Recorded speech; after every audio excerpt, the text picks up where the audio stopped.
মাত্র 24 ঘন্টা, 3টি দেশ, 3টি শক্তিশালী ভূমিকম্প, আর পুরো বিশ্ব জুড়ে নতুন করে উদ্বেগ।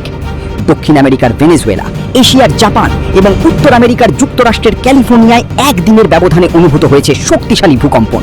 ভিন্ন ভিন্ন মহাদেশে ঘটে যাওয়া এই ঘটনাগুলো বিশ্ববাসীকে আবারও মনে করিয়ে দিয়েছে প্রকৃতির শক্তির সামনে মানুষ কতটা। সবচেয়ে গুরুতর পরিস্থিতির মুখোমুখি হয়েছে ভেনেজুয়েলা। দেশটির উত্তর উপকূলে মাত্র 39 সেকেন্ডের ব্যবধানে আঘাত হানে 7.2 এবং 7.5 মাত্রার দুটি শক্তিশালী ভূমিকম্প। রাজধানী কারাকাস সহ বিভিন্ন এলাকায় বহু ভবন ক্ষতিগ্রস্ত হয়েছে বলে প্রাথমিক প্রতিবেদনে জানা গেছে।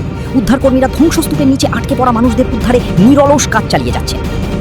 মার্কিন ভূতাত্ত্বিক জরিপ সংস্থা USGS এর প্রাথমিক বিশ্লেষণ অনুযায়ী ক্ষয়ক্ষতির মাত্রা ব্যাপক হতে পারে এবং প্রাণহানির আশঙ্কাও উড়িয়ে দেওয়া যাচ্ছে না। তবে চূড়ান্ত হিসাব এখনও প্রকাশিত হয়নি। এদিকে জাপানের কুজি শহরের উত্তর পূর্বে আঘাত হানে 6.9 মাত্রার ভূমিকম্প। উৎপত্তিস্থল সমুদ্রের নিচে হওয়ায় বড় ধরনের সুনামির আশঙ্কা কম ছিল এবং কর্তৃপক্ষ দ্রুত। প্রায় একই সময় যুক্তরাষ্ট্রের ক্যালিফোর্নিয়ায় অনুভূত হয় 5.6 মাত্রার আরেকটি ভূমিকম্প।